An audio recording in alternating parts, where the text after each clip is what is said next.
Join कर रहा।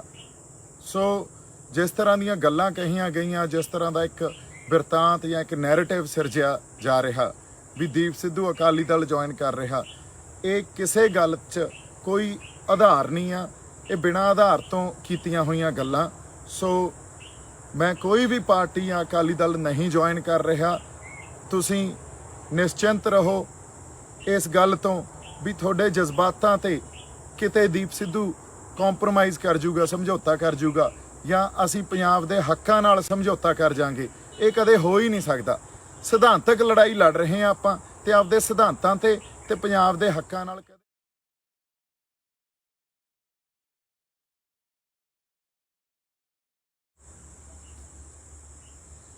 ਸਤਿ ਸ਼੍ਰੀ ਅਕਾਲ ਜੀ। ਵਾਹਿਗੁਰੂ ਜੀ ਕਾ ਖਾਲਸਾ, ਵਾਹਿਗੁਰੂ ਜੀ ਕੀ ਫਤਿਹ। ਦੋ ਚਾਰ ਗੱਲਾਂ ਸੰਗਤ ਦੇ ਨਾਲ ਰੂਬਰੂ ਹੋ ਕੇ ਕਰਨੀਆਂ ਸੀ, ਜਿਹੜੀਆਂ ਬੜੀਆਂ ਜ਼ਰੂਰੀ ਆ, ਕਿਉਂਕਿ ਬੜੇ ਤਰ੍ਹਾਂ ਦੇ ਭਰਮ ਤੇ ਭੁਲੇਖੇ ਪਾ ਦਿੱਤੇ ਜਾਂਦੇ ਆ। ਉਹ ਦੋ ਚਾਰ ਗੱਲਾਂ ਹੈ ਕੀ? ਪਹਿਲੀ ਗੱਲ ਜਿਹੜੀ ਮੈਂ ਕਲੀਅਰ ਕਰਨੀ ਆ, ਤੇ ਬੜੀ ਜ਼ਰੂਰੀ ਆ ਇਹ ਗੱਲ ਕਲੀਅਰ ਕਰਨੀ, ਵੀ ਮੈਂ ਅਕਾਲੀ ਦਲ ਜਾਂ ਹੋਰ ਕੋਈ ਵੀ ਪਾਰਟੀ ਨਹੀਂ ਜੁਆਇਨ ਕਰ ਰਿਹਾ। ਸੋ ਜਿਸ ਤਰ੍ਹਾਂ ਦੀਆਂ ਗੱਲਾਂ ਕਹੀਆਂ ਗਈਆਂ, ਜਿਸ ਤਰ੍ਹਾਂ ਦਾ ਇੱਕ ਬਿਰਤਾਂਤ ਜਾਂ ਇੱਕ ਨੈਰੇਟਿਵ ਸਿਰਜਿਆ ਜਾ ਰਿਹਾ ਵੀ ਦੀਪ ਸਿੱਧੂ ਅਕਾਲੀ ਦਲ ਜੁਆਇਨ ਕਰ ਰਿਹਾ, ਇਹ ਕਿਸੇ ਗੱਲ 'ਚ ਕੋਈ ਆਧਾਰ ਨਹੀਂ ਆ। ਇਹ ਬਿਨਾਂ ਆਧਾਰ ਤੋਂ ਕੀਤੀਆਂ ਹੋਈਆਂ ਗੱਲਾਂ। ਸੋ ਮੈਂ ਕੋਈ ਵੀ ਪਾਰਟੀ ਜਾਂ ਅਕਾਲੀ ਦਲ ਨਹੀਂ ਜੁਆਇਨ ਕਰ ਰਿਹਾ। ਤੁਸੀਂ ਨਿਸ਼ਚਿੰਤ ਰਹੋ ਇਸ ਗੱਲ ਤੋਂ ਵੀ ਤੁਹਾਡੇ ਜਜ਼ਬਾਤਾਂ ਤੇ ਕਿਤੇ ਦੀਪ ਸਿੱਧੂ ਕੰਪਰੋਮਾਈਜ਼ ਕਰ ਜੂਗਾ, ਸਮਝੌਤਾ ਕਰ ਜੂਗਾ, ਜਾਂ ਅਸੀਂ ਪੰਜਾਬ ਦੇ ਹੱਕਾਂ ਨਾਲ ਸਮਝੌਤਾ ਕਰ ਜਾਾਂਗੇ। ਇਹ ਕਦੇ ਹੋ ਹੀ ਨਹੀਂ ਸਕਦਾ। ਸਿਧਾਂਤਕ ਲੜਾਈ ਲੜ ਰਹੇ ਹਾਂ ਆਪਾਂ, ਤੇ ਆਪਦੇ ਸਿਧਾਂਤਾਂ ਤੇ ਪੰਜਾਬ ਦੇ ਹੱਕਾਂ ਨਾਲ ਕਦੇ ਵੀ ਸਮਝੌਤਾ ਨਹੀਂ ਕਰਾਂਗੇ। ਦੂਜੀ ਗੱਲ ਜਿਹੜੀ ਬਹੁਤ ਜ਼ਰੂਰੀ ਆ, ਇੱਕ ਪੰਜਾਬ ਹਰਿਆਣਾ ਦੀ ਲੜਾਈ ਵਿੱਢ ਦਿੱਤੀ ਗਈ ਆ ਵੀ ਦੀਪ ਸਿੱਧੂ ਨੇ ਹਰਿਆਣਾ ਦੇ ਲਈ ਕੁਝ ਕਿਹਾ। ਇਸ ਗੱਲ ਨੂੰ ਮੈਂ ਦੁਬਾਰਾ ਫੇਰ ਸੰਬੋਧਨ ਕਰ ਦਿੰਦਾ, ਔਰ ਇਹਨੂੰ ਹਿੰਦੀ 'ਚ ਗੱਲ ਕਰਦੇ ਹਾਂ ਤਾਂ ਕਿ ਸਾਡੇ ਹਰਿਆਣੇ ਵਾਲੇ ਜਿਹੜੇ ਭਰਾ ਉਹਨਾਂ ਦੇ ਵੀ ਗੱਲ ਸਮਝ 'ਚ ਆ ਜੇ। ਜਦੋਂ 25 ਤਰੀਕ ਨੂੰ ਤੇ 26 ਤਰੀਕ ਨੂੰ ਨਵੰਬਰ ਨੂੰ, जब 25 और 26 नवंबर हमने फैसला किया भी हम दिल्ली जाएंगे पंजाब और हरियाणा से, सो 25 नवंबर को जो इस आंदोलन का, हमारे संघर्ष का जो एक रूप रेखा तय करनी थी, वो हरियाणा ने तय की। हरियाणा ने उस दिन बैरिकेड भी तोड़े, उस दिन वाटर कैनन्स को भी बंद किया और उखाड़ फेंका। तो एक संघर्ष का एक चेहरा और एक रूपरेखा जिसको तय किया गया, जो मिथी गई, वो हरियाणा ने मिथी। सो हरियाणा ने इस संघर्ष को शुरू किया और पंजाब ने दिल्ली जाने के लिए, और पंजाब ने 26 तारीख को उसी रूपरेखा को बरकरार रखा। सो हरियाणा और पंजाब तो कभी आपस में अलग हो ही नहीं सकते, और स्पेशली इस संघर्ष ने हरियाणा और पंजाब की जो कुछ दूरी थी उसको भी मिटा दिया और हमें एक कर दिया। हरियाणा के जो हमारे लोग हैं उनके ऊपर मुझे गर्व है, I am proud of them. और दूसरी बात, जब मैं जेल में बैठा था तो मुझे हरियाणा वालों ने ही संभाला। मेरे तो दोस्त बहुत हरियाणा में हैं। सो हरियाणा के अगेंस्ट तो मैं कभी कोई बात कर ही नहीं सकता, क्योंकि वो भी हमारे ही हैं। पर जो मैं बात कर रहा था वो थी, क्या थी वो, मैं पॉलिटिकल स्ट्रक्चर की या पॉलिटिकल स्ट्रगल की बात कर रहा था। पंजाब और हरियाणा के जो मसले हैं और समस्याएं हैं वो अलग अलग हैं, ये तो किसी अंधे को भी पता होगा। पंजाब आज अगर किसानी का संघर्ष अपना लड़ रहा है, तो साथ में पंजाब के मसले, पंजाब अपनी भाषा का, जिन्हों माँ बोली पंजाबी कहने हैं, उसका भी संघर्ष लड़ता है। पंजाब अपने पानियों का भी संघर्ष लड़ता है।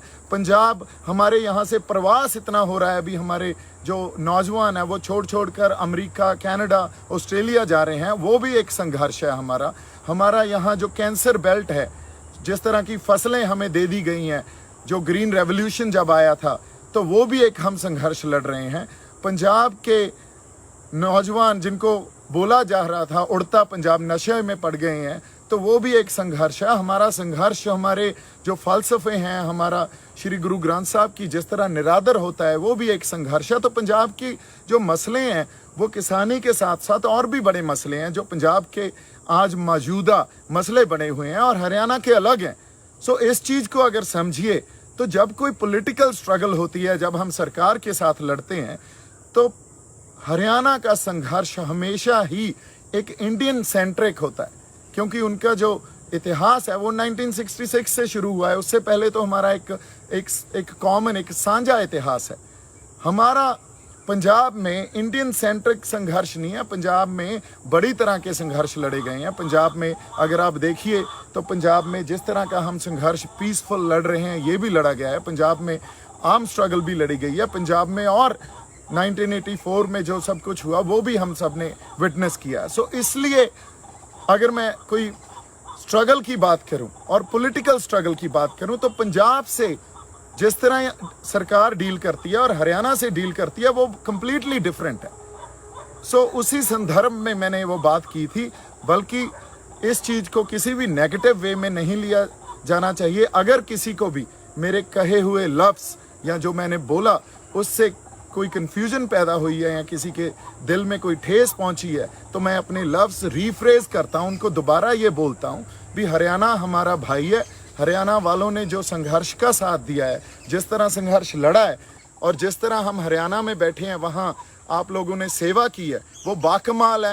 आई am really proud of all of you. हमारी जो एक सांझ है, हमारा प्यार है, वो बड़ा ही उसको हमें और ज़्यादा परपक्व और गूढ़ा, इसको क्या बोलते हैं, गहरा करना है। सो इसलिए इस चीज़ को कम्प्लीटली इग्नोर किया जाए। मेरे जो लफ्ज़ थे, अगर किसी तरह भी आपके दिल में उसकी ठेस पहुंची है, तो I am really you know I apologize and I take it back. दूसरी बात, हुण एक बब्बू मान ते मेरी कोई जिहड़ी प्रतिक्रिया सी, ते उन्हां ते जिहड़ी मैं गल कही उहनूं किवें लिया गया। ਅਸੀਂ ਜਦੋਂ ਸੰਘਰਸ਼ ਲੜ ਰਹੇ ਹਾਂ ਤੇ ਪੰਜਾਬ ਦੀ ਖਾਤਰ ਤੁਰੇ ਹਾਂ, ਉੱਥੇ ਆਪਾਂ ਨਿੱਜੀ ਵੈਰ ਵਿਰੋਧਤਾ ਨਹੀਂ ਪਾਲ ਕੇ ਤੁਰੇ ਨਾ। ਇਹ ਤਾਂ ਬਹੁਤ ਛੋਟੀ ਗੱਲ ਹੁੰਦੀ ਆ, ਇਹ ਬੜੀ ਛੋਟੀ ਗੱਲ ਹੁੰਦੀ ਆ ਵੀ ਅਸੀਂ ਨਿੱਜੀ ਵੈਰ ਵਿਰੋਧ ਪਾਲ ਕੇ ਤੇ ਇੱਕ ਦੂਜੇ ਦੇ ਖਿਲਾਫ ਬਿਆਨਬਾਜ਼ੀ ਕਰਨ ਲੱਗ ਜਾਈਏ। ਨਹੀਂ, ਮੇਰਾ ਬੱਬੂ ਮਾਨ ਉਹਨਾਂ ਨਾਲ ਕੋਈ ਵੀ ਨਿੱਜੀ ਵੈਰ ਵਿਰੋਧ ਨਹੀਂ ਆ। ਨਿੱਜ ਤੇ ਜਾਂ ਪਰਸਨਲੀ ਮੈਂ ਉਹਨਾਂ ਦੀ ਇੱਜ਼ਤ ਕਰਦਾ, ਪਰ ਜਦੋਂ ਸਿਧਾਂਤਕ ਗੱਲ ਆਉਂਦੀ ਆ, ਸਿਧਾਂਤਕ ਗੱਲ ਕੀ ਆ, 26 ਤਰੀਕ ਨੂੰ ਉਹਨਾਂ ਨੇ ਕਿਹਾ, ਜਦੋਂ ਮੈਂ ਆਪਦੇ ਮੇਰੇ ਜਿਹੜੇ ਮਾਂ-ਬਾਪ ਉਹ ਮੈਨੂੰ ਦੁੱਖ ਹੋਇਆ ਜਾਂ ਉਦੋਂ ਮੈਂ ਜੋ ਰੋਇਆ ਜਦੋਂ ਇਸ ਦੁਨੀਆ ਨੂੰ ਛੱਡ ਕੇ ਚਲੇ ਗਏ, 26 ਤਰੀਕ ਨੂੰ ਮੈਂ ਉਵੇਂ ਹੀ ਰੋਇਆ।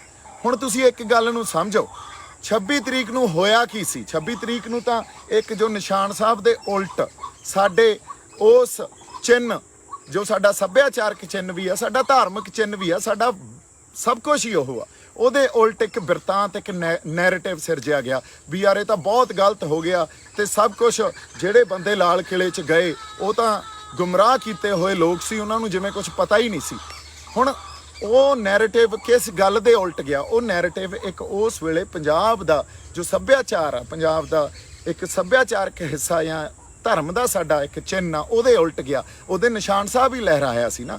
ਹੁਣ ਜਦੋਂ ਤੁਸੀਂ ਕੁਛ ਬਿਆਨ ਦਿੰਦੇ ਹੋ, ਲੋਕਾਂ ਨੂੰ ਇਹ ਨਹੀਂ ਪਤਾ ਹੁੰਦਾ ਤੁਹਾਡੇ ਮਨ 'ਚ ਕੀ ਆ, ਲੋਕਾਂ ਨੂੰ ਇਹ ਗੱਲ ਦਾ ਨਹੀਂ ਪਤਾ। ਲੋਕਾਂ ਨੇ ਤਾਂ ਤੁਹਾਡੇ ਬਿਆਨ ਨੂੰ ਸਮਝਣਾ ਹੁੰਦਾ, ਤੇ ਉਹਦੀ ਸਿੱਧੀ ਸਮਝ ਹੀ ਐਂ ਆਈ ਵੀ ਤੁਸੀਂ ਜੋ ਗੱਲ ਕਹੀ ਆ 26 ਤਰੀਕ ਨੂੰ ਜਿਹੜਾ ਨਿਸ਼ਾਨ ਸਾਹਿਬ ਚਲਾਇਆ ਗਿਆ, ਉਹਦੇ ਉਲਟ ਗੱਲ ਕਹੀ ਆ। ਕਿਉਂਕਿ ਇੱਕ ਗੱਲ ਅਸੀਂ ਯਾਦ ਰੱਖੀਏ ਹਮੇਸ਼ਾ, a man will always be judged through his conduct, his subsequent conduct and his posturing. ਇਹਦਾ ਮਤਲਬ ਕੀ ਆ? ਇਨਸਾਨ ਜਦੋਂ ਨਾ ਕੋਈ ਵੀ ਜੱਜ ਕੀਤਾ ਜਾਂਦਾ, ਉਹ ਉਹਦੇ ਵਿਹਾਰ ਤੋਂ, ਉਹਦੀਆਂ ਗੱਲਾਂ ਬਾਤਾਂ ਤੋਂ, ਉਹਦੇ ਬਿਆਨਾਂ ਤੋਂ, ਤੇ ਉਹਦਾ ਕਿਸ ਤਰ੍ਹਾਂ ਦਾ ਪੋਸਚਰ ਆ, ਕਿਸੇ ਘਟਨਾ ਨੂੰ ਲੈ ਕੇ ਪ੍ਰਤੀਕਿਰਿਆ ਕੀ ਆ, ਉਸ ਗੱਲ ਤੋਂ ਜੱਜ ਕੀਤਾ ਜਾਂਦਾ। ਸਾਨੂੰ ਨਹੀਂ ਪਤਾ ਤੁਹਾਡੇ ਮਨ 'ਚ ਕੀ ਪਿਆ ਸੀ, ਅਸੀਂ ਅੰਤਰਯਾਮੀ ਥੋੜ੍ਹੀ ਆ।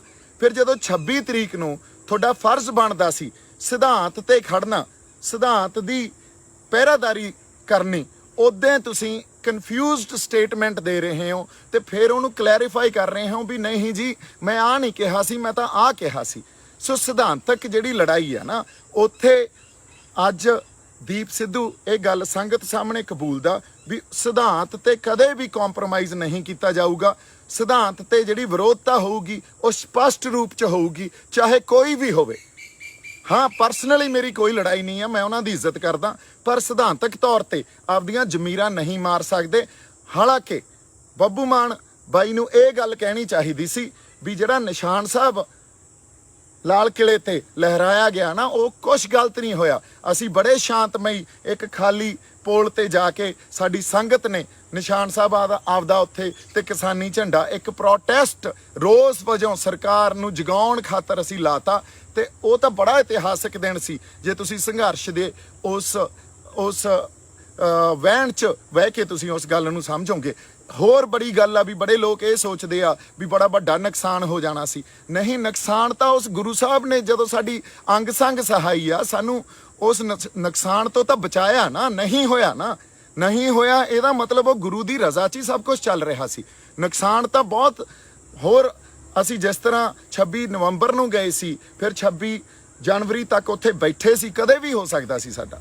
ਸੋ ਜੇ ਸਾਡੇ ਗੁਰੂ ਅੰਗ ਸੰਗ ਸਹਾਈ ਆ ਸਾਡਾ, ਤੇ ਅਸੀਂ ਆਪਦੇ ਜਿਹੜੇ ਸਿਧਾਂਤ ਤੇ ਪਹਿਰਾ ਹੀ ਨਾ ਦਈਏ ਤੇ ਸਿਧਾਂਤ ਤੇ ਸਪਸ਼ਟਤਾ ਨਾ ਰੱਖੀਏ, ਤੇ ਅਸੀਂ ਜੇ ਕੋਈ ਆਪਦੀ ਭਾਸ਼ਾ ਜਾਂ ਬਿਆਨਬਾਜ਼ੀ ਇਹੋ ਜਿਹੀ ਕਰੀਏ ਉਹਦਾ ਕੋਈ ਵੀ ਮਤਲਬ ਨਿਕਲ ਸਕਦਾ। ਤੇ 26 ਤਰੀਕ ਨੂੰ ਉਹਦਾ ਜੋ ਮਤਲਬ ਨਿਕਲਿਆ ਉਹ ਤੁਹਾਨੂੰ ਵੀ ਪਤਾ, ਤੇ ਤੁਹਾਨੂੰ ਮੁੜ ਕੇ ਆ ਕੇ ਉਹਦੇ ਤੇ ਸਫਾਈ ਦੇਣੀ ਪਈ। ਇਹਦਾ ਮਤਲਬ ਕੀ ਸੀ? ਇਹਦਾ ਮਤਲਬ ਇਹੀ ਸੀ, ਤੁਹਾਡੇ ਬਿਆਨ ਨੇ 26 ਤਰੀਕ ਨੂੰ ਜੋ ਇੱਕ ਨੈਰੇਟਿਵ ਸਿਰਜਿਆ ਗਿਆ ਸੀ ਵੀ ਨਿਸ਼ਾਨ ਸਾਹਿਬ ਲਾ ਕੇ ਤੇ ਕਿਸਾਨੀ ਝੰਡਾ ਲਾ ਕੇ ਇਹ ਤਾਂ ਯਾਰ ਸੰਘਰਸ਼ ਨੂੰ ਢਾਹ ਲੱਗ ਗਈ, ਉਹਨੂੰ ਹੀ ਹੈਲਪ ਕੀਤੀ ਆ, ਨਾ ਕਿ ਸਿਧਾਂਤ ਤੇ ਤੁਸੀਂ ਪਹਿਰਾ ਦਿੱਤਾ। ਸੋ ਇਸ ਕਰਕੇ ਸਿਧਾਂਤਕ ਵਖਰੇਵਾਂ, ਸਿਧਾਂਤ ਤੇ ਜਦੋਂ ਵੀ ਕਿਤੇ ਗੱਲ ਆਊਗੀ ਦੇ ਜੇ ਕਿਤੇ ਸਾਡੇ 'ਚ ਉੱਥੇ ਵਖਰੇਵੇਂ ਆ ਤੇ ਸਿਧਾਂਤ ਕੀ ਆ? ਸਿਧਾਂਤ ਸਾਡਾ ਨਿਸ਼ਾਨ ਸਾਹਿਬ ਦਾ ਸਿਧਾਂਤ ਆ, ਸਰਬੱਤ ਦੇ ਭਲੇ ਦਾ ਸਿਧਾਂਤ ਆ, ਉਸ ਚਿੰਨ੍ਹ ਦਾ ਸਿਧਾਂਤ ਆ ਜਿਹਦੇ ਅਧੀਨ ਸਾਨੂੰ ਮਲਕੀਅਤ ਮਿਲੀ ਆ, ਸਾਨੂੰ ਜ਼ਮੀਨਾਂ ਮਿਲੀਆਂ, ਅਸੀਂ ਸਰਦਾਰ ਬਣੇ ਆ, ਅਸੀਂ ਜ਼ਮੀਨਾਂ ਦੇ ਮਾਲਕ ਬਣੇ ਆ।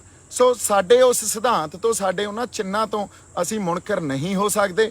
ਉਹਨਾਂ ਚਿੰਨ੍ਹਾਂ ਤੋਂ ਅਸੀਂ ਪਾਸੇ ਜਾ ਕੇ ਆਪਦੀਆਂ ਜ਼ਮੀਨਾਂ ਨਹੀਂ ਬਚਾ ਸਕਦੇ। ਪਹਿਲਾਂ ਜ਼ਮੀਰ ਜਿਉਂਦੀ ਰੱਖਣੀ ਪਊਗੀ, ਫੇਰ ਜ਼ਮੀਨ ਬਚਾਉਣੀ ਪਊਗੀ। ਸੋ ਫੇਰ ਹੀ ਜ਼ਮੀਨ ਬਚੂਗੀ। ਜੇ ਜ਼ਮੀਰ ਜਿਉਂਦੀ ਨਹੀਂ ਹੈ ਤਾਂ ਅੱਜ ਗਈ ਕਿ ਕੱਲ ਗਈ।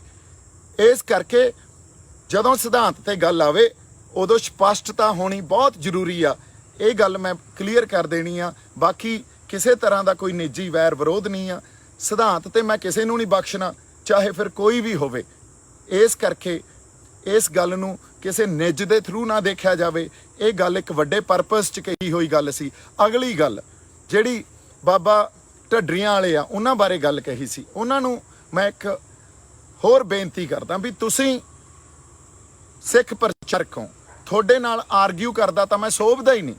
ਤੁਹਾਨੂੰ ਤਾਂ ਬੜਾ ਪਤਾ ਹੋਣਾ ਚਾਹੀਦਾ ਸੀ। ਤੁਸੀਂ ਜਿਹੜੀ ਅਧਿਆਤਮ ਨੂੰ ਮਨੁੱਖੀ ਬੁੱਧੀ ਦੇ ਥਰੂ ਐਕਸਪਲੇਨ ਕਰਦੇ ਹੋ ਨਾ, ਤੁਹਾਡੇ ਬਹੁਤ ਵੀਡੀਓਜ਼ ਪਈਆਂ, ਤੁਸੀਂ ਪਲੀਜ਼ ਆਪ ਜਾ ਕੇ ਦੇਖੋ। ਅਧਿਆਤਮ ਨੂੰ ਤੇ ਗਿਆਨ ਨੂੰ ਸਿਰਫ ਤੁਸੀਂ ਦਿਮਾਗ ਤੱਕ, ਵੀ ਦਿਮਾਗ 'ਚ ਗਿਆਨ ਗ੍ਰਹਿਣ ਕਰੋ, ਇੱਥੋਂ ਤੱਕ ਸੀਮਤ ਕਰਦੇ ਹੋ। ਗਿਆਨ ਤਾਂ ਆਤਮਾ ਨਾਲ ਸੰਬੰਧ ਹੁੰਦਾ ਤੇ ਅਧਿਆਤਮ ਦਾ ਸੰਬੰਧ ਵੀ ਆਤਮਾ ਨਾਲ ਆ।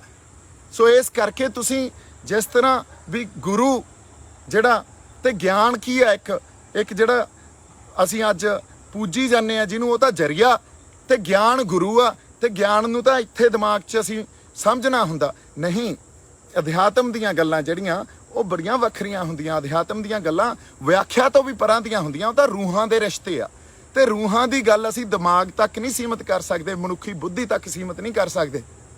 ਤੁਹਾਨੂੰ ਇਹਨਾਂ ਗੱਲਾਂ ਬਾਰੇ ਜ਼ਿਆਦਾ ਪਤਾ। ਸੋ ਇਸੇ ਕਰਕੇ ਜੇ ਮੈਂ ਤੁਹਾਡੇ ਨਾਲ ਇਹ ਗੱਲ ਕਰ ਰਿਹਾ ਤਾਂ ਮੈਂ ਦੁਬਾਰਾ ਕਹਿਣਾ ਵੀ ਮੈਂ ਤੁਹਾਡੇ ਨਾਲ ਆਰਗਿਊ ਕਰਦਾ ਸੋਭਦਾ ਨਹੀਂ। ਇੱਕ ਨਾ ਤੁਸੀਂ ਸਰਕਾਰ ਦੀਆਂ ਐਨਕਾਂ ਲਾ ਕੇ ਪਾਸੇ ਰੱਖੋ।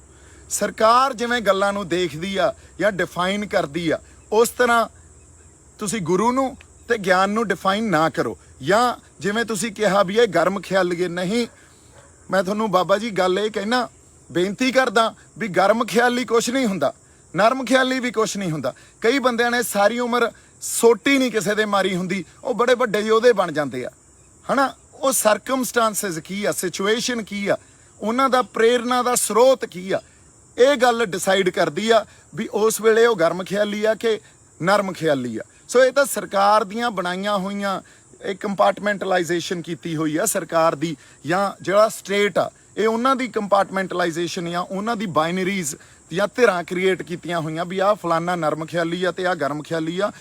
ਅਦਰਵਾਈਜ਼ ਸਰਕਮਸਟੈਂਸਸ ਡਿਸਾਈਡ ਕਰਦੇ ਆ ਬੰਦੇ ਦਾ ਬਿਹੇਵੀਅਰ ਕੀ ਆ, ਤੇ ਉਸ ਬਿਹੇਵੀਅਰ ਦੇ ਨਾਲ ਤੁਸੀਂ ਐਕਸ਼ਨ ਕੀ ਲੈ ਰਹੇ ਹੋ। ਸੋ ਮੇਰੀ ਬੇਨਤੀ ਇੰਨੀ ਆ, ਜਿਸ ਤਰ੍ਹਾਂ ਤੁਸੀਂ ਆ ਨਵੇਂ ਗਿਆਨ ਵਿਗਿਆਨ ਜਾਂ ਮਾਡਰਨ ਐਜੂਕੇਸ਼ਨ ਦੇ ਥਰੂ ਅਧਿਆਤਮ ਨੂੰ, ਗੁਰੂ ਨੂੰ ਤੇ ਗਿਆਨ ਨੂੰ ਡਿਫਾਈਨ ਕਰਦੇ ਹੋ, ਇਹਦੇ ਬਾਰੇ ਤੁਹਾਨੂੰ ਇੱਕ ਵਾਰੀ ਦੁਬਾਰਾ ਆਪ ਸੋਚਣਾ ਚਾਹੀਦਾ ਜੀ। ਤੀਜੀ ਗੱਲ ਜਿਹੜੀ ਬੜੀ ਜ਼ਰੂਰੀ ਹੈ, ਇੱਕ ਹੋਰ ਗੱਲ ਆਪਣੀ ਕਰਨੀ ਆ ਵੀ ਅੱਜ ਤੱਕ ਮੈਂ ਇਹ ਕਹਿੰਦਾ ਆ ਰਿਹਾ, ਸੰਘਰਸ਼ ਸਾਡਾ ਸਾਂਝਾ, ਅਸੀਂ ਇਕੱਠੇ ਹੋ ਕੇ ਲੜੀਏ। ਚਲੋ ਪੁਰਾਣੀਆਂ ਗੱਲਾਂ ਜੋ ਹੋ ਗਈਆਂ ਉਹਦੇ ਤੇ ਮਿੱਟੀ ਪਾਈਏ, ਇਕੱਠੇ ਹੋ ਕੇ ਲੜੀਏ, ਏਕੇ 'ਚ ਰਹਿ ਕੇ ਲੜੀਏ। ਤੁਸੀਂ ਵੇਖੋ ਡਿਬਡਿਬਾ ਸਾਹਿਬ, ਨਵਰੀਤ ਨੇ ਆਪਦੀ ਜਾਨ ਵਾਰ ਗਿਆ, ਉਹ ਡਿਬਡਿਬਾ ਸਾਹਿਬ ਵੀ ਉੱਥੋਂ ਸੰਘਰਸ਼ ਤੋਂ ਉਹਨਾਂ ਦਾ ਦਿਲ ਟੁੱਟਿਆ। ਉਹ ਮੈਨੂੰ ਐਂ ਲੱਗਦਾ, ਇਹ ਮੇਰੀ ਅੰਡਰਸਟੈਂਡਿੰਗ ਆ, ਹੋ ਸਕਦਾ ਮੈਂ ਗਲਤ ਵੀ ਹੋਵਾਂ, ਪਰ ਉਹ ਸੰਘਰਸ਼ ਤੋਂ ਪਾਸੇ ਹੋ ਗਏ ਜਾਂ ਕੀਤੇ ਗਏ। ਜਿਹੜੇ ਬੰਦੇ ਜਿਨ੍ਹਾਂ ਦੇ ਪਰਿਵਾਰ ਜਾਨ ਮਾਰ ਗਏ, ਆਪਦੀ ਵਾਰ ਗਏ ਸੰਘਰਸ਼ ਤੋਂ, ਜਿਨ੍ਹਾਂ ਨੇ ਕੁਰਬਾਨੀਆਂ ਕਰਤੀਆਂ, ਅਸੀਂ ਉਹਨਾਂ ਨੂੰ ਕਿਵੇਂ ਦਰਕਿਨਾਰ ਕਰ ਸਕਦੇ ਹਾਂ? ਸੋ ਏਕੇ 'ਚ ਰਹਿ ਕੇ ਇਕੱਠੇ ਹੋ ਕੇ ਅਸੀਂ ਸੰਘਰਸ਼ ਲੜੀਏ। ਅੱਜ ਸਾਡੇ ਕਿਸੇ ਬੰਦੇ ਤੇ, ਅੱਜ ਮੈਂ ਜਿਵੇਂ ਲੱਖੇ ਦੇ ਘਰੇ ਜਾ ਕੇ ਮਾਤਾ ਨੂੰ ਤੇ ਬਾਪੂ ਜੀ ਨੂੰ ਮਿਲ ਕੇ ਆਇਆ, ਸਿਰਫ ਪਰਿਵਾਰ ਨੂੰ ਇੱਕੋ ਹੀ ਗੱਲ ਕਹਿ ਕੇ ਆਇਆ ਵੀ ਅਸੀਂ ਐਜ਼ ਆ ਫੈਮਿਲੀ ਤੁਹਾਡੇ ਨਾਲ ਆ ਜੀ। ਇਹ ਗੱਲਾਂ ਆਪਾਂ ਨੂੰ ਨਜਿੱਠਣੀਆਂ ਪੈਣੀਆਂ, ਇਕੱਠੇ ਰਲ ਮਿਲ ਕੇ ਨਜਿੱਠਣੀਆਂ ਪੈਣੀਆਂ। ਸੋ ਕੋਈ ਗੱਲ ਨਹੀਂ, ਜੇ ਕੱਲ ਨੂੰ ਕੋਈ ਭੀੜ ਪੈਂਦੀ ਆ ਤਾਂ ਮੈਂ ਸਿਰਫ ਇੱਕ ਫੋਨ ਕਾਲ ਅਵੇ ਆ, ਤੇ ਤੁਸੀਂ ਜਦੋਂ ਵੀ ਮੇਰੇ ਨਾਲ ਕਿਸੇ ਵੀ ਤਰ੍ਹਾਂ ਗੱਲ ਕਰ ਸਕਦੇ ਹੋ। ਤੇ ਬਾਕੀ ਮੈਂ ਉਹ ਸਾਰੇ ਪ੍ਰੋਸੈਸ ਚੋਂ ਲੰਘਿਆ ਆ। ਹਜੇ ਲੱਖੇ ਨੇ ਫੇਸ ਕਰਨਾ, ਜਾਂ ਤਾਂ ਬਾਹਰੋਂ-ਬਾਹਰ ਗੱਲ ਨਿਬੜਦੀ ਆ ਤਾਂ ਬਾਹਲੀ ਵਧੀਆ ਗੱਲ ਆ, ਪਰਮਾਤਮਾ ਅਕਾਲ ਪੁਰਖ ਵਾਹਿਗੁਰੂ ਜਿਹੜਾ ਉਹ ਮਿਹਰ ਕਰਦੇ। ਜੇ ਨਹੀਂ ਨਿਬੜਦੀ ਤਾਂ ਆਪਾਂ ਨਾਲ ਖੜੇ ਆ। ਸੋ 3-4 ਜਿਹੜੀਆਂ ਗੱਲਾਂ ਆਪਣੀਆਂ ਕਰਨੀਆਂ ਬੜੀਆਂ ਜ਼ਰੂਰੀ ਸੀ। ਇੱਕ ਤਾਂ ਮੈਂ ਕੋਈ ਪਾਰਟੀ ਨਹੀਂ ਜੁਆਇਨ ਕਰ ਰਿਹਾ, ਦੂਜਾ ਹਰਿਆਣੇ ਤੇ ਪੰਜਾਬ 'ਚ ਬਹੁਤ ਗੂੜੀ ਸਾਂਝ ਆ, ਤੇ ਉਸ ਸਾਂਝ ਨੂੰ ਅਸੀਂ ਹੋਰ ਗੂੜਾ ਕਰਨਾ। ਅਸੀਂ ਇੱਕ ਦੂਜੇ ਦੇ ਪੂਰਕ ਆ, ਇੱਕ ਦੂਜੇ ਤੋਂ ਵੱਖ ਨਹੀਂ ਹੋ ਸਕਦੇ ਕਦੇ ਵੀ। ਤੇ ਸਾਨੂੰ ਹਰਿਆਣੇ ਵਾਲੇ ਬਾਈਆਂ ਤੇ ਸਾਡਿਆਂ ਤੇ ਮਾਣ ਆ ਤੇ ਹਮੇਸ਼ਾ ਹੀ ਰਹੂਗਾ। ਤੀਜਾ, ਬੱਬੂ ਮਾਨ ਨਾਲ ਮੇਰਾ ਕੋਈ ਨਿੱਜੀ ਵੈਰ ਵਿਰੋਧ ਨਹੀਂ ਆ, ਉਹ ਗੱਲ ਸਿਧਾਂਤਕ ਆ, ਗੱਲ ਜ਼ਮੀਰਾਂ ਦੀ ਆ। ਉਹ ਜਦੋਂ ਬਿਆਨ ਦੇਣ ਤਾਂ ਉਹ ਡਟ ਕੇ ਸਪਸ਼ਟ ਰੂਪ 'ਚ ਬਿਆਨ ਦੇਣ। ਤੁਸੀਂ ਆਪ ਇਸ ਗੱਲ ਦਾ ਫੈਸਲਾ ਕਰ ਸਕਦੇ ਹੋ ਜੇ ਮੈਂ ਕੋਈ ਗਲਤ ਗੱਲ ਕਹੀ ਹੋਵੇ। ਚੌਥੀ, ਜਿਹੜੇ ਢੱਡਰੀਆਂ ਵਾਲੇ ਬਾਬੇ ਆ, ਉਹਨਾਂ ਨੇ ਜਿਸ ਤਰ੍ਹਾਂ ਧਰਮ ਨੂੰ, ਜਿਸ ਤਰ੍ਹਾਂ ਗੁਰੂ ਨੂੰ, ਗਿਆਨ ਨੂੰ, ਅਧਿਆਤਮ ਨੂੰ ਡਿਫਾਈਨ ਕੀਤਾ, ਉਹ ਇੱਕ ਨਵੇਂ ਗਿਆਨ ਵਿਗਿਆਨ ਤੇ ਇੱਕ ਮਾਡਰਨ ਜਿਹੜੀ ਇਹ ਐਜੂਕੇਸ਼ਨ ਚੱਲ ਰਹੀ ਆ ਉਸ ਆਧਾਰ ਤੇ ਡਿਫਾਈਨ ਕਰੀ ਜਾਂਦੇ ਆ। ਪਰ ਇਹ ਗੱਲਾਂ ਜਿਹੜੀਆਂ, ਇਹ ਰਮਜ਼ਾਂ ਜਿਹੜੀਆਂ, ਇਹਨਾਂ ਨੂੰ ਸਮਝਣ ਵਾਸਤੇ ਮੈਨੂੰ ਐਂ ਲੱਗਦਾ ਵੀ ਉਹ ਵਾਕਈ ਕੋਈ ਬ੍ਰਹਮ ਗਿਆਨੀ ਹੀ ਵਿਆਖਿਆ ਕਰ ਸਕਦਾ, ਸਾਡੇ ਕਿੱਥੇ ਵੱਸ ਦੀ ਗੱਲ ਆ। ਸੋ ਉਹਨਾਂ ਨੂੰ ਮੈਂ ਇੱਕ ਵਾਰੀ ਇਹ ਵੀ ਗੱਲ ਕਹਿਣਾ ਵੀ ਬੜੇ ਸੰਗਤ ਦੇ ਮਨਾਂ 'ਚ ਜਦੋਂ ਤੁਸੀਂ ਇਹੋ ਜਿਹੀਆਂ ਗੱਲਾਂ ਕਰਦੇ ਹੋ ਉਦੋਂ ਦੁੱਖ ਹੁੰਦਾ, ਪਰ ਕੋਈ ਕਹਿੰਦਾ ਨਹੀਂ। ਤੇ ਮੈਂ ਆ ਕੇ ਇਹ ਗੱਲਾਂ ਛੇੜ ਲੀਆਂ। ਇਸ ਲਈ ਮੈਨੂੰ ਬਹੁਤ ਬੰਦੇ ਇਹ ਵੀ ਕਹਿ ਰਹੇ ਆ ਵੀ ਬਾਈ ਇੰਨੇ ਫਰੰਟ ਇੱਕੋ ਵਾਰੀ ਖੋਲਤੇ ਯਾਰ। ਬਾਈ ਜੀ, ਜਦੋਂ ਸਿਧਾਂਤ ਤੇ ਗੱਲ ਆਊਗੀ ਉਦੋਂ ਚਾਹੇ 15-20-100 ਫਰੰਟ ਕਿਹੜਾ ਨਾ ਇਕੱਠੇ ਖੁੱਲ ਜਾਣ, ਉਦੋਂ ਸਰਕਾਰ ਨਾਲ ਵੀ ਲੜਾਂਗੇ ਤੇ ਉਹਨਾਂ ਬੰਦਿਆਂ ਨਾਲ ਵੀ ਲੜਾਂਗੇ ਜਿਹੜੇ ਬੰਦੇ ਸਿਧਾਂਤ ਤੇ ਪਹਿਰਾ ਨਹੀਂ ਦਿੰਦੇ। ਸੋ ਸਿਧਾਂਤਕ ਵਿਰੋਧਤਾ ਜਾਰੀ ਰਹੂਗੀ, ਸਪਸ਼ਟ ਤੇ ਖੁੱਲੇ ਰੂਪ 'ਚ ਜਾਰੀ ਰਹੂਗੀ। ਅਦਰਵਾਈਜ਼ ਨਿੱਜੀ ਤੌਰ ਤੇ ਕਿਸੇ ਨਾਲ ਕੋਈ ਵੈਰ ਵਿਰੋਧ ਨਹੀਂ ਆ। ਸੰਘਰਸ਼ ਅਸੀਂ ਏਕੇ 'ਚ ਰਹਿ ਕੇ ਲੜੀਏ, ਏਕਾ ਹੀ ਸਾਡੀ ਤਾਕਤ ਆ, ਤੇ ਉਸੇ ਆਧਾਰ ਤੇ ਅਸੀਂ ਜਿੱਤ ਆਪਦੀ ਉੱਥੋਂ ਲੈ ਕੇ ਪੰਜਾਬ ਨੂੰ ਤੇ ਆਪਦੇ ਘਰਾਂ ਨੂੰ ਵਾਪਸ ਆ ਸਕਦੇ ਹਾਂ। ਇੰਨੀਆਂ ਕੁ ਗੱਲਾਂ ਮੈਂ ਤੁਹਾਡੇ ਨਾਲ ਕਰਨੀਆਂ ਸੀ। ਬਾਕੀ ਜਿਹੜੇ ਸਾਡੇ ਸਿੰਗਰ ਭਰਾਵਾਂ ਨੇ ਸਾਥ ਦਿੱਤਾ, ਉਹਨਾਂ ਦੇ ਨਾਲ ਤਾਂ ਹਮੇਸ਼ਾ ਹੀ ਖੜੇ ਆ। ਪਰ ਕਈ ਬੰਦਿਆਂ ਨੇ ਜਿਨ੍ਹਾਂ ਨੇ ਨਹੀਂ ਸਾਥ ਦਿੱਤਾ, ਜਿਨ੍ਹਾਂ ਨੇ, ਪੰਜਾਬ ਦੇ ਲੋਕਾਂ ਨੇ ਤੁਹਾਡਾ ਪ੍ਰੋਫੈਸ਼ਨ ਵੀ, ਤੁਹਾਡਾ ਸਭ ਕੁਝ ਚਲਾਇਆ। ਤੁਸੀਂ ਪੰਜਾਬ ਤੇ ਜਦੋਂ ਭੀੜ ਪਈ ਆ ਤਾਂ ਕਲਾਕਾਰ ਭਾਈਚਾਰੇ ਨੇ ਜਿਹੜੇ ਨੇ ਸਾਥ ਦਿੱਤਾ ਬਾਈ ਜੀ, ਉਹ ਤਾਂ ਨਾਲ ਹੀ ਆ। ਜਿਨ੍ਹਾਂ ਨੇ ਨਹੀਂ ਦਿੱਤਾ ਉਹਨਾਂ ਨੂੰ ਫਿਰ ਆਪ ਸੋਚ ਲੈਣੀ ਚਾਹੀਦੀ ਆ ਗੱਲ। ਪਰ ਜੇ ਮੈਂ ਫਿਰ ਵੀ ਕਿਸੇ ਟੋਟੈਲਿਟੀ 'ਚ ਮੇਰੇ ਤੋਂ ਇਹ ਗੱਲ ਹੋ ਗਈ ਹੋਵੇ ਵੀ ਸਾਡੇ ਸਿੰਗਰ ਵੀ ਨਾਲ ਨਹੀਂ ਆ, ਨਹੀਂ, ਉਹ ਵੀ ਮੈਂ ਗੱਲ ਨੂੰ ਦੁਬਾਰਾ ਰੀਫਰੇਜ਼ ਕਰਦਾ। ਉਹ ਜਿਹੜੀ ਉਹਦਾ ਮਕਸਦ ਇਹੀ ਸੀ ਵੀ ਜਦੋਂ ਲੋੜ ਪੈਂਦੀ ਆ, 26 ਤਰੀਕ ਨੂੰ ਲੋੜ ਸੀ ਬਾਈ, 26 ਤਰੀਕ ਨੂੰ ਲੋੜ ਕਿਉਂ ਸੀ? ਤੁਸੀਂ ਇਹ ਵੇਖੋ, ਉਸ ਵੇਲੇ ਸਰਕਾਰ ਨੇ ਇੱਕ ਨੈਰੇਟਿਵ ਚਲਾਇਆ। ਉਹ ਨੈਰੇਟਿਵ ਕੀ ਸੀ? ਨਿਸ਼ਾਨ ਸਾਹਿਬ ਨੂੰ ਉੱਥੋਂ, ਜਾਂ ਇੱਕ ਸਾਡੇ ਫਲਸਫੇ ਨੂੰ, ਸਿੱਖ ਫਲਸਫੇ ਨੂੰ, ਕੌਮ ਦੇ ਫਲਸਫੇ ਨੂੰ ਉੱਥੋਂ ਗਾਇਬ ਹੀ ਕਰ ਦੇਣਾ। ਇੱਕ ਵਾਰੀ ਤਾਂ ਇਸ ਨੈਰੇਟਿਵ 'ਚ ਸਾਡੀ ਲੀਡਰਸ਼ਿਪ ਵੀ ਆਈ, ਉਹਨਾਂ ਨੇ ਸਾਥ ਦਿੱਤਾ।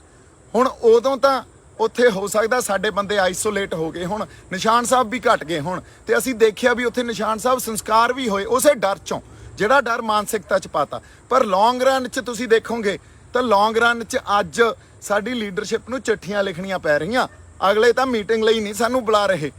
ਸੋ ਤੁਸੀਂ ਗੱਲਾਂ ਨੂੰ ਜੇ ਆਪਾਂ ਸਮਝਾਂਗੇ ਨਹੀਂ, ਗੱਲਾਂ ਨੂੰ ਵਿਚਾਰਾਂਗੇ ਨਹੀਂ, ਤੇ ਅਸੀਂ ਗੱਲਾਂ ਨੂੰ ਜਦੋਂ ਇੱਕ ਉਸ ਕਟਹਿਰੇ 'ਚ ਪਾ ਕੇ ਨਹੀਂ ਦੇਖਾਂਗੇ ਜਿਹੜਾ ਵਿਵੇਕ ਸਾਨੂੰ ਗੁਰੂ ਸਾਹਿਬ ਨੇ ਦਿੱਤਾ, ਫਿਰ ਸਾਡੇ ਪੱਲੇ ਕੁਛ ਨਹੀਂ ਪੈਣਾ। ਫਿਰ ਆਈਂ ਤੁਰਦੇ ਫਿਰਦੇ ਅਸੀਂ ਟਾਈਮ ਹੀ ਪਾਸ ਕਰਾਂਗੇ। ਮੇਰੇ ਵੱਲੋਂ ਬਹੁਤ ਸਾਰਾ ਪਿਆਰ ਤੇ ਸਤਿਕਾਰ। ਜਿਉਂਦੇ ਵਸਦੇ ਰਹੋ। ਮੈਂ ਕਦੇ ਵੀ ਕਿਸੇ ਦੇ ਉਲਟ ਨਿੱਜ ਦੇ ਤੌਰ ਤੇ ਜਾ ਕੇ ਕਦੇ ਵੀ ਗੱਲ ਨਹੀਂ ਕਰ ਸਕਦਾ। ਮੇਰਾ ਜਿਹੜਾ ਵਿਰੋਧ ਜਾਂ ਮੇਰਾ ਕਿਸੇ ਤਰ੍ਹਾਂ ਦੀ ਵੀ ਕੋਈ ਸਟੇਟਮੈਂਟ ਹੋਊਗੀ ਉਹ ਸਿਧਾਂਤ ਦੇ ਆਧਾਰ ਤੇ ਹੋਊਗੀ। ਨਿੱਜੀ ਮੇਰੀ ਕੋਈ ਲੜਾਈ ਨਹੀਂ ਆ। ਸਾਡੀ ਲੜਾਈ ਪੰਜਾਬ ਦੀ ਆ। ਪੰਜਾਬ ਲਈ ਖੜੇ ਆ ਤੇ ਪੰਜਾਬ ਲਈ ਲੜ ਰਹੇ ਆ। ਆਪਦੀ ਧਰਤੀ ਆਪਦੇ ਲੋਕਾਂ ਲਈ ਲੜ ਰਹੇ ਆ। ਇਸ ਲਈ ਵਚਨਬੱਧ ਆ। ਵਾਹਿਗੁਰੂ ਜੀ ਕਾ ਖਾਲਸਾ, ਵਾਹਿਗੁਰੂ ਜੀ ਕੀ ਫਤਿਹ।